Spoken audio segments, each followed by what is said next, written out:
예, 오늘은 중심과 변방의 변정법에 대해서 말씀을 한번 드려보도록 하겠습니다. 이 변정법이라고 하는 것은 보통 이제 그 해겔이 말한 주인과 노예의 변정법이라는 말로도 유명한데요. 어쨌든 문명이라고 하는 것이 이 중심과 변방이 있는데 새로운 문명, 그 문명의 혁신은 변방에서부터 비롯되었더라. 이제 이런 얘기로도 할 수가 있겠습니다. 어, 몇 가지 예를 들 수가 있겠죠. 마케도니아, 그리스, 고전 고대 그리스에서 마케도니아는 북부 산악지대에 있지 않습니까? 그러니까 아테네를 중심으로 한 그 해양 문명 입장에서는 그 저 산 쪽에 있는 좀 문화적으로 떨어진 그런 이제 곳이다. 이렇게 이제 변방이었죠. 매우 변방이었죠. 그러나 이 마케도니아에서 우리가 잘 아는 알렉산드로 대왕이 이제 탄생하고 그리스뿐만 아니라 페르시아까지 포함하는 북인도까지 포함하는 지중해와 중앙아시아 전체를 이제 어떻게 보면 정복하는 왕이 대왕이 되죠. 그래서 그 이 마케도니아와 그 알렉산드 대왕도 전형적으로 변방에서 몸을 일으킨 왕이고 나라다 이렇게 말을 할 수가 있겠습니다. 또 이제 우리가 진시황으로 유명한 진나라, 춘추 전국 시대를 마감하고 진나라의 그 통일 제국을 연 진시황의 진나라도 실제로 그러니까 중국으로 치면 중원에서 훨씬 서쪽이었습니다. 그러니까 서융이라고 하는 그 융족에 가까운. 그래서 실제로 이제 뭐 전국 시대에도 나름대로 이제 진나라가 뭐 우리도 중국이야 이렇게 끼어들려고 했는데 자꾸 이제 네가 왜 중국이니 뭐 이렇게 진나라를 좀 홀대했습니다. 그러나 진나라는 호락호락한 나라는 아니었죠. 이미 그 당시에 700년 이상의 자체 역사를 가지고 있었고 문물을 정비하고 이제 법가의 그 사상을 따라서 내부를 조직화했던 곳이죠. 그리고 시황제에 이르러서는 이제 중국을 통일하게 됩니다.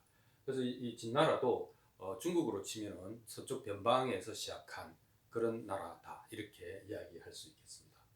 또 뭐 개인적으로 보면 붓다 같은 경우는 이렇게 딱 태어나 보니까 우리가 재벌이 아니고 협력업체네 이렇게 된 거죠. 그러니까 그 옆에 코살라국이라고 하는 그 남쪽의 마가다국과 북쪽의 코살라국이라고 하는 당시 이제 인도 전체의 2대 양대 세력이 있었는데 그 세력 가까이 있었던 거죠. 그 실제로 이제 붓다가 태어난 그 나라는 실제로는 코살라국의 영향권 안에 있었던 그런 나라인 거죠. 뭐 태어나 보니까 협력업체네 이렇게 된 거죠. 그래서 이제 붓다는 출가를 해서 이제 다른 세상을 열죠.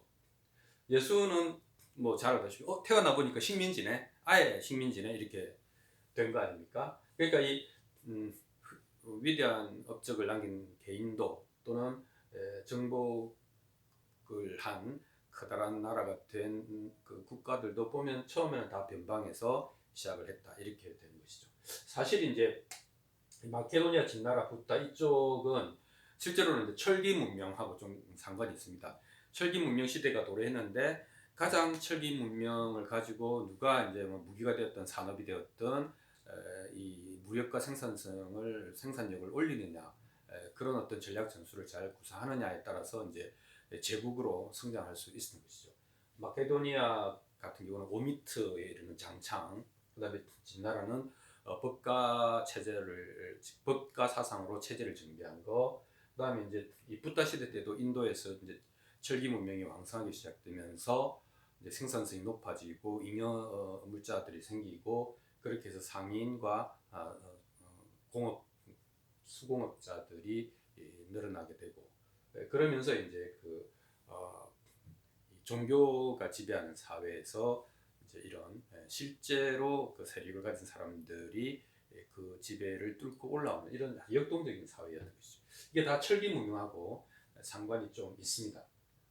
그리고 이제 유럽에서 미국 동부로 이민을 간 사람들도 보면 동부에서 정착하지 못하는 사람들은 어떻게 됩니까? 서부로 가죠.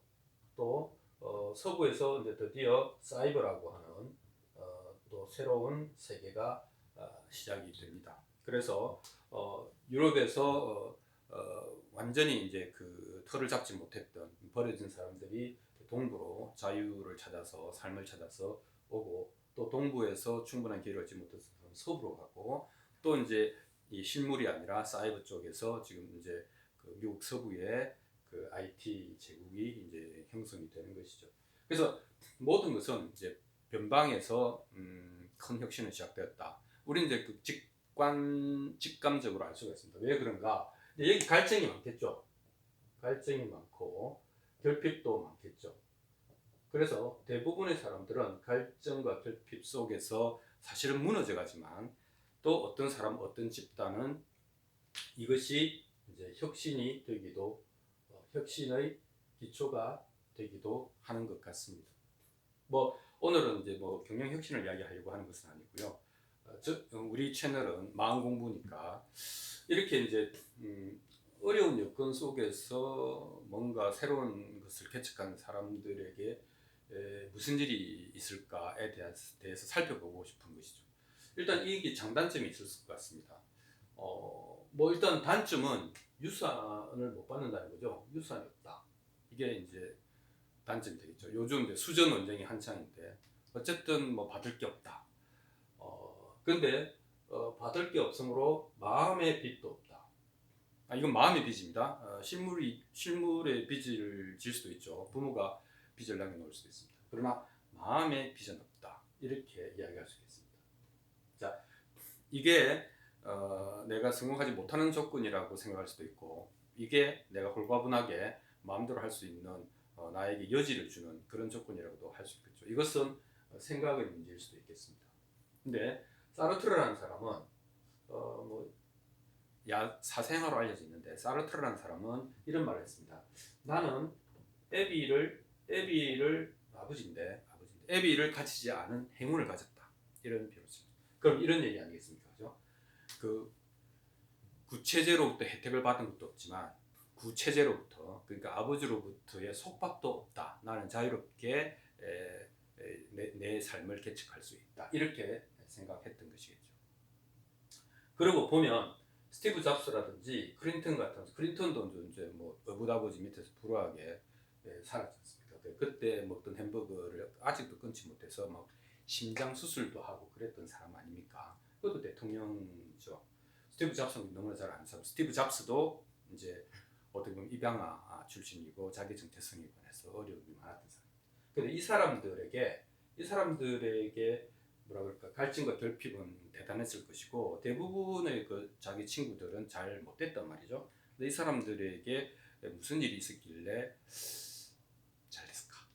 혹은 자기 삶을 충분히 개척해냈을까를 생각해 보자. 그게 오른쪽으로 가면 성공 조건에 대해서 한번 이야기하겠습니다. 이제 잡스나 클린턴이나 뭐 이런 사르트르나 이런 사람들에게 있었던 게 존중받을 기회였다는 거죠. 제일 중요한 게, 사람이 어릴 때 자아가 충분히 발달하지 못했을 때 지나치게 푸시를 당하거나 또는 뭐 방치되거나 뭐 하여튼 이런저런 미스 리드가 되면, 잘못 이제 유도가 되면 그 사람 인격의 기본 틀이 어려워지지 않습니까? 그런데 이제 이쪽에 마케도니아나 진나라의 이 왕은 젊어서 정권을 잡았고요. 붓다나 예수는 일찍이 자기 생각의 방향이 정해져 있었기 때문에 붓다는 7년 고용을 했고 예수는 광야로 나가지 않았습니까? 그러니까 존중받을 기회가 있었다는 거죠. 그 유럽에서 미국 동부로 넘어온 사람들의 핵심은 뭡니까? 자기 삶을 꾸릴 기회를 얻고 싶어서 아닙니까? 그러니까 그건 존중받을 기회, 그건 자유죠.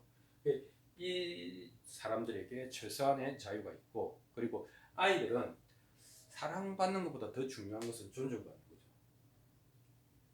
사랑보다 더 중요한 거죠. 왜냐하면 사랑은 뭐랄까, 뭘 많이 가진 사람이 적게 가진 사람에게, 높은 사람이 아래 사람에게 주는 거잖아요.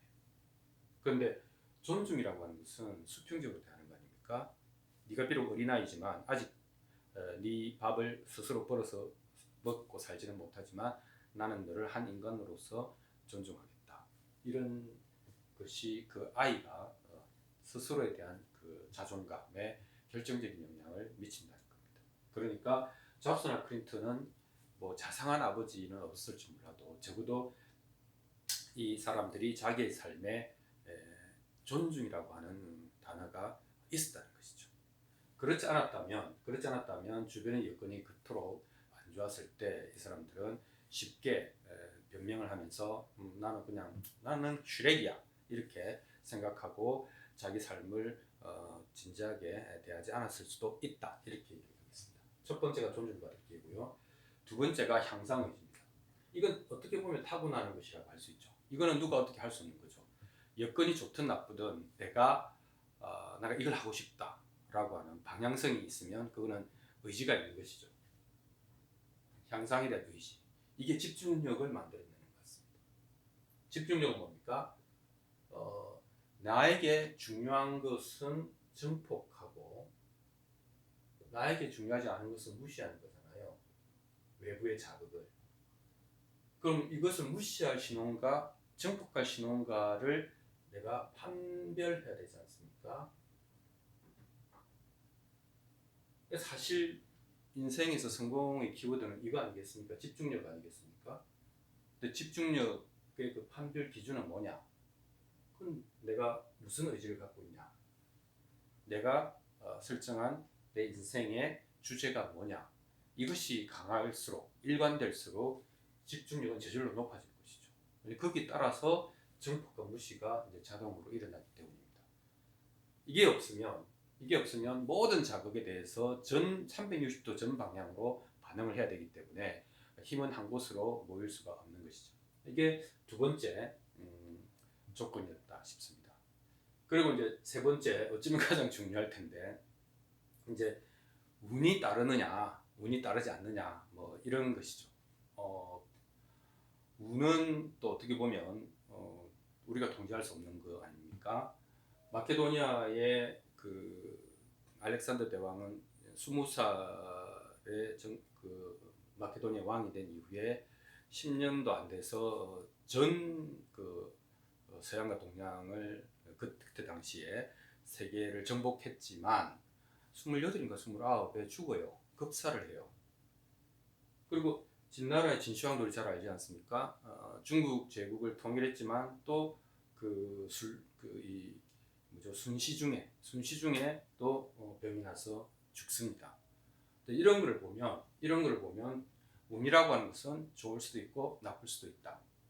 그러나 우리의 성공과 실패에 큰 영향을 미치는 거죠. 그래서 보통 이런 말을 씁니다. 역풍에 돛을 달고.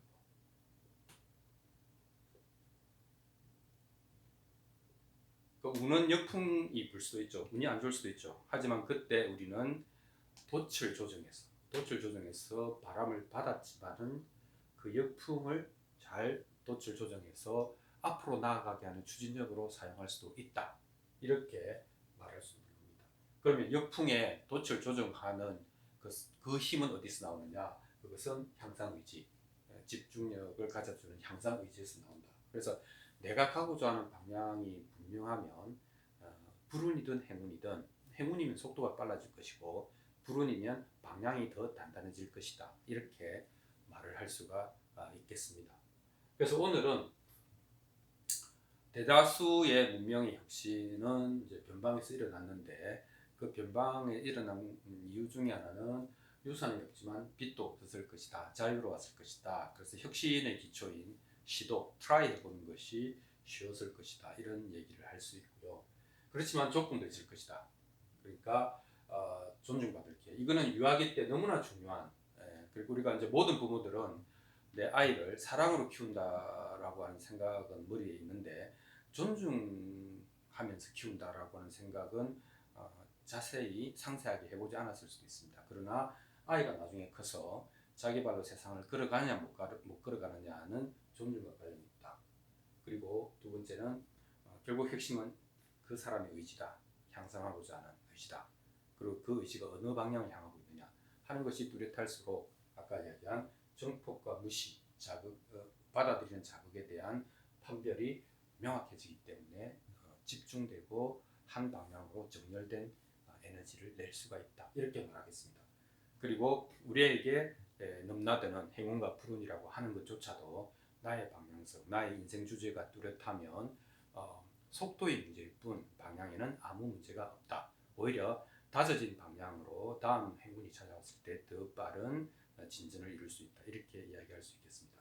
자, 오늘 뭐 얘기는 중심과 변방의 이야기지만 내 인생에 내가 이제 지금 내가 주인으로 살고 있지 못하다라고 느낄 때는 우리는 항상 변방에 있는 것이죠. 그렇지만 변방이 있다는 그 장소가 문제가 아니라 내 마음속에서 무슨 일이 일어나고 있는가 하는 것이 더 중요한 것 같습니다. 자, 존중, 의지, 그리고 운에 대한 태도, 이 세 가지를 가지고 우리는 우리의 인생의 핵심, 중심에서 살 수 있다. 이렇게 생각합니다. 오늘 여기까지 하겠습니다. 고맙습니다.